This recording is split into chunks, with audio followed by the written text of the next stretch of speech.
All right, we'll get started today. Makisha, it looks like you get some one-on-one time with MLB here to talk about step forward or any other non-QM questions you have. So feel free to unmute yourself and ask any questions you've got.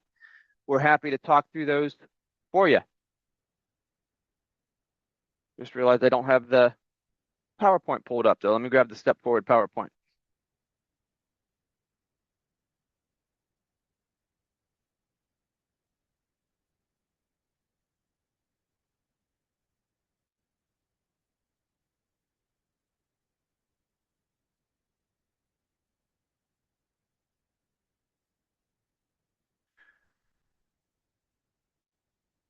So what we wanted to talk about here today is MLB's exclusive Step Forward program.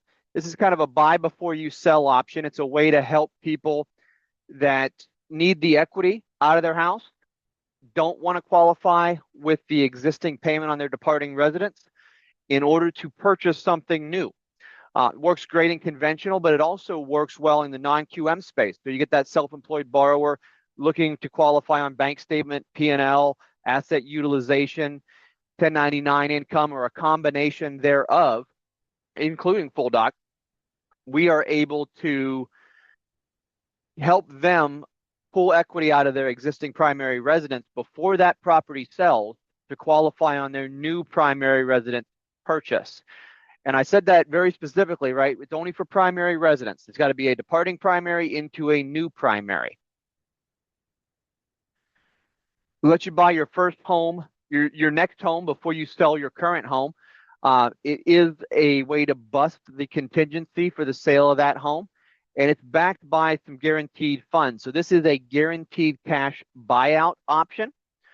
It allows the borrowers to take a look at the house that they currently own. They might have $100,000, $200,000 in equity sitting in there. They have two different options we're going to go through this program that'll let them either access that equity to use for down payment or debt pay down, or simply remove the cost of that house on a monthly basis from their debt to income ratio. We do partner with Calc on this.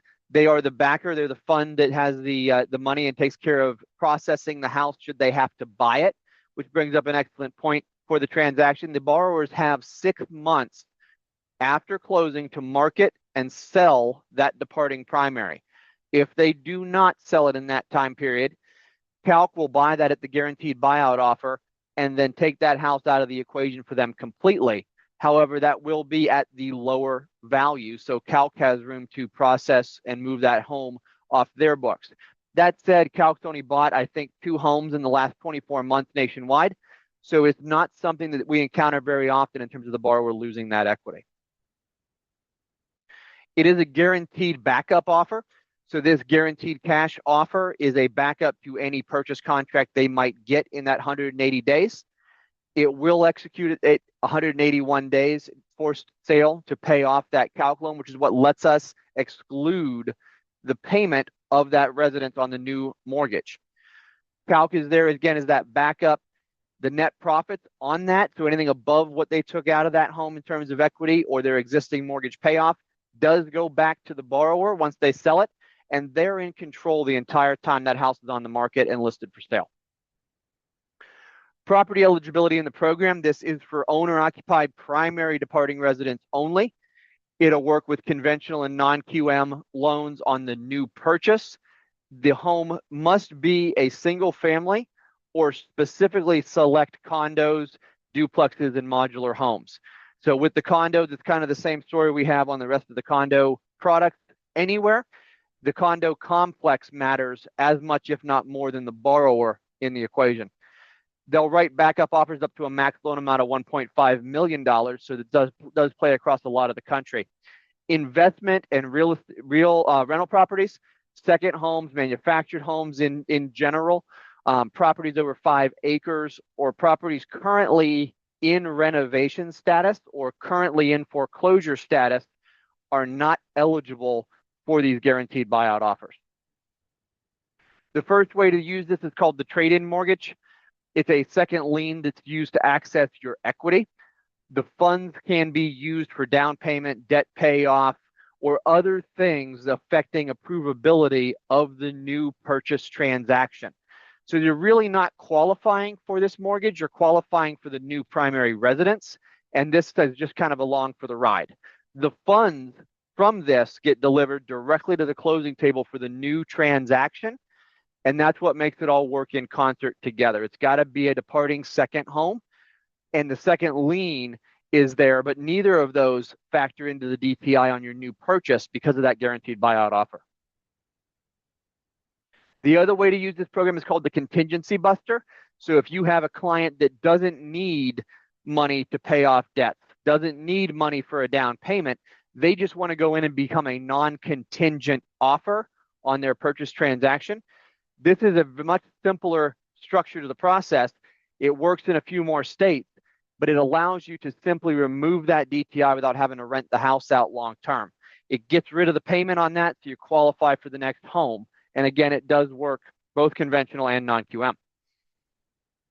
So the kind of steps to make this work, we're actually doing one right now. I was on a phone call 10 minutes ago with somebody using this product to help somebody self-employed buy a new primary residence. They're going to qualify on bank statement income for the main borrower. The co-borrower's W-2 and 1099 mix, and we're throwing a little asset depletion in the middle to make it work. But it's a loan scenario that they do not have enough equity to make a down payment and have assets left over to deplete. So we're leveraging Step Forward to get the money out of that house for down payment and closing costs, remove that from DTI, and have our assets in our 401k left over for depletion and reserves. So step one, obviously the borrower is going to inquire. They're going to come to you and start talking about loan structure. Number two, we're going to evaluate the property. This can be as simple as an AVM all the way up to a full appraisal, depending on the collateral and the area that it's in. Takes a couple of days. 1 to 9 days is what they say. I've usually seen it take more like 1 to 2 days in most scenarios. We'll continue to arrange the financing. So we're going to go through the traditional mortgage process, knowing this is working its way through on the backside. And then both of these loans are going to close together. It's all going to happen at the same closing table. One closing, one move for the clients. Then after they leave that closing table, ideally they'll have started this process before, just for their timeline's sake. Have a realtor secured, list this home for sale, get that home offloaded, and then the Step Forward component goes away and is out of their way while they're in their brand new home, making that kind of new home ownership dream come true. Turnaround time, the guaranteed buyout offer. The contingency buster, much simpler, less equity exposure on that. So it's about a 1 to 2 business day time frame. The trade-in mortgage, if we're accessing that equity to pay off debts, provide down payment funds, it's about a 5 to 9 business day turn time. So this can keep up with our same-day underwriting philosophy on the agency side and our 24-hour philosophy on the non-QM side. You may not close the loan in 7 days like we are certainly capable of with this program also involved, but with the extra complexity to be able to close in 10 to 14 days is still a reality if you guys do your job in providing a full and complete package from the clients. 30 days to accept the guaranteed buyout offer after it's made is the timeline the clients have once the decision is there. So the clients really should have a home already identified to make an offer on before we start down this path on a formal basis. And then they have 6 months, 180 days to sell that departing residence after the date of closing on their new primary purchase. Fees and costs. One of the things with this Step Forward program, it's not there to make you or I money. It's there to facilitate the offering of the new mortgage and solve the problem. It's such a short time frame with a very low cost. There's not much room to share there from the main funds. So it's a flat $2,000 administration fee and a 1% guaranteed, 1% of the guaranteed buyout amount. All those proceeds are paid from the sale of the house. So there's no increase if the home sells for more. So it's all based on that original guaranteed buyout offer. Now, we do have another program called NOC as well that we partner with. NOC is a little more restrictive in terms of the state it's offered in, a little more flexible in terms of you can pull money out to renovate the departing residence, but it is about 1.5% more expensive to do that. There is opportunity for you to earn commission on that particular version of this program, but for most borrowers, this is a cheaper, faster path that works in more states, including Texas. And that's a great way to open the door to even more home borrowers to make their lives better and make homeownership a reality. The second mortgage on this is a figure second. So that is some qualification involved in accessing that equity. They do have to have a 640 minimum credit score with an 85 CLTV max and a max DTI of 50%. This would play very well in the non-QM space where most of these metrics are already requirements anyway. And Fannie Mae, Freddie Mac have a 50% DTI cap as well. Properties that are ineligible are no second or investment homes in Texas. Again, really meant for primary to primary residents. This deck will come out to you guys after the call. It's also published on our webpage and gives you a listing of all the available homes or all available areas for this particular product. There is a minimum loan amount of $15,000, and the Texas minimum is $35,000 just because of some of the additional complexity of working around Texas A6. There's also a frequently asked questions slide. I'm not going to read this to you guys, but it's there for you as a reference on the PDF as you go to see it. And some resources. We have one-on-one trainings you can do here at MLB with that. You can contact your agency account executive. They're very familiar with this product. And also a link to submit your application for the Step Forward program. Best resource on here, in my opinion, is this property eligibility guide. You can go on there, type in the address of the property that you're thinking of pulling the equity out of, and it'll get you started with an eligibility review of that particular property. This does work with all primary residence income types in the non-QM space. It works with Fannie Mae and Freddie Mac. And we are here to support you guys on both your questions for the non-QM side as well as the agency side today. We have Andrea DiMatteo from our agency side. She's a sales manager over there to help us with any agency questions because this product is phenomenal. It just doesn't stand on its own. It needs one of our other solutions to work with it to make it work correctly. So I invite you all to open up your mics if you have any questions or scenarios you'd like to talk through. Non-QM or agency, we got resources here to help you guys out. Paul, there's a question on the chat. Caroline is asking if there is no recession period on the first home loan. That's actually, Andrea, do you know that answer? That's not one that I've adjudicated before.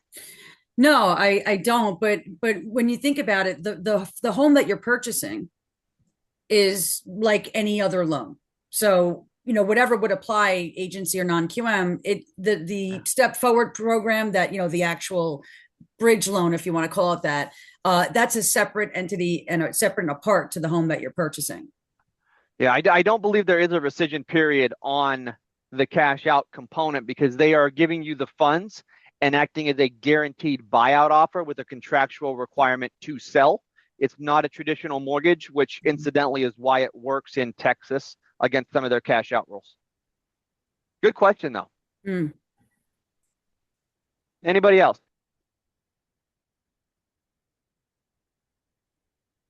Yeah, I got a question. Yes, sir. Hey, on the bank statement loans, um, you guys average the bank statements over 12, 24, 30 months? 12 or 24 months. 24, okay. And that's after either one. Either one, okay. That affects the interest rate, I suppose, depending on how long they're average out there. Is that the case? In a very small way. The difference between a 12-month and a 24-month bank statement calc is about a quarter in yield, not in rate. So if we're going to use 24 months, the key is that we probably want a reason to use 24 months. We're not saving enough in yield or picking up enough in extra yield for comp to make a big difference.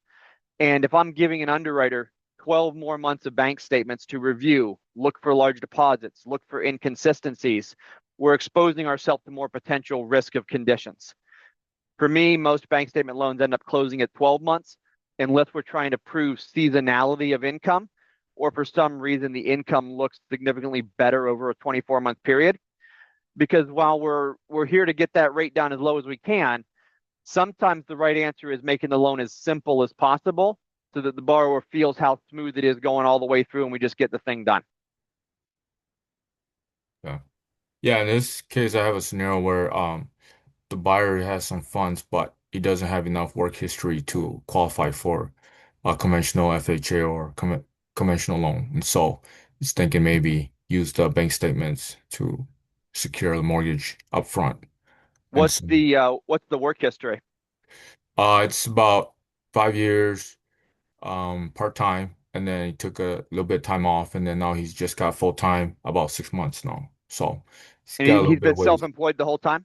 No, he works part-time before, and I believe there's a 1099 in there somewhere. But um yeah, that's what I got. But he's only been back working for 6 months at this point. And is he self-employed now? No, he's employed by an employer, not self-employed. Okay. In that case, the bank statement's not going to function like you want it to. It's Oh, really driven for a self-employed borrower. So you do need to show at least a 2-year work history. You can do full doc borrowers in the non-QM space or in the agency space.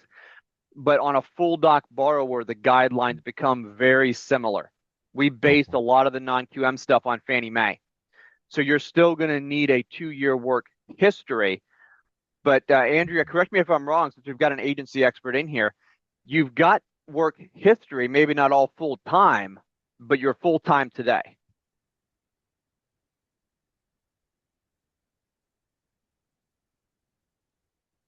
Oh, Am I sorry, I reading that didn't scenario realize right? my microphone was off. So as long as you have work history, right? So if you're going from part to full or full to part time, you can use it if it makes sense, right? So going from full time to part time is a little trickier unless the employer can give you a guarantee of hours. But when you're going from part Um, time to full time, it's a lot easier because we're going to get pay stubs that support the full time earnings.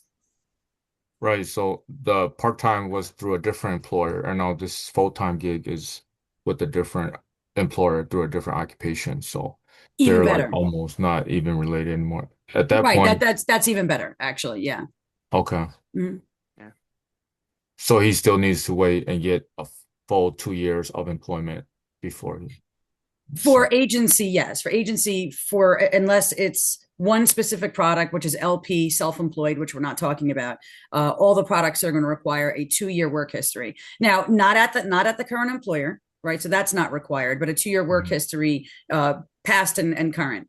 Now, if let's say you have 10 months of employment history and there's a big old gap in between, maybe a Mhm. woman was out taking care of the children or the husband was home taking care of the children, and there's a 5, 6, 7 year gap, and then you can document 2 years before that gap, then that's something we can also work with. How what is the maximum amount of time they can be out of work for with Well, the I had a person, and I'll tell you the candid truth here. The gentleman was in jail for 12 years. And when he got out, he got employed, he got rehabilitated, and he was able to provide the 2 years W-2s because you have to be able to document that 2-year work history before the gap. And he was able to do that. So there is no guideline on how long the gap can be. Okay, thank you for that. And I think given your scenario, you've got somebody who's been at the current employer for 6 months. You've got a 5-year sizable part-time history prior to that. Andrea, I think that does fit. I think we're piecing that even with a gap in the middle there of say 6 months based on the conversation. I think you got a deal there. Yep. And if it's less than 6 months, then you just need a letter of explanation for a gap. It's when the gap is over 6 months, and that would be for conventional and FHA or VA, any agency product. Okay, so you're saying just take him as a conventional loan applicant. Good to know. We were thinking he may be short the work history and he has the funds in the bank account, maybe just depreciate against those. But if you guys say that 6 months of work history would be sufficient to get a conventional loan or something like that, we'll try that first. You could certainly look at asset depletion as an alternative. You're going to deplete those assets over 60 months. So depending on how much he has in the bank and if it's in the bank versus in an investment account, it'll change the right answer there. But one of the great things about working with MLB on the agency side is if Andrea pulls this file and identifies an issue that you guys can't fix, the first step our underwriters take before a denial is to reach out to the non-QM side to see if we have a solution. Okay. I'll run through John, I the, just put my contact info in the chat. So if you just yeah, want to reach out, we can talk more about the specifics on that. I saw that. Thank you for that. I will definitely reach out if I get any You more got from it. him. Yep. Thank you. And my team has put my contact information in the chat as well, so feel free to reach out to me if I can be of any assistance. Does anybody else have a scenario or a question we can help with?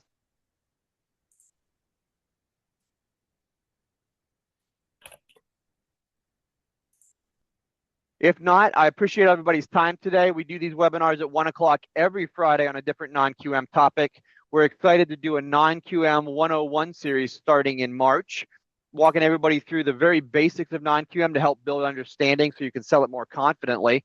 And Celine on the call with me as well here has a massive processing background. She's going to be doing some training coming up in March as well for your processors, your third-party processors, on how to process and identify non-QM solutions. So if they're helping you with a file and that file's having an issue on a conventional loan, they can look at that file and say, oh, maybe there's a non-QM solution for that. So we're going to try to help your processors get more fluent in non-QM as well as you to help identify more solutions, save more deals, and make more lives better. Y'all have a great day, have a great weekend, and happy Valentine's Day. Thank you, Paul. Thank you, everyone. Thank y'all.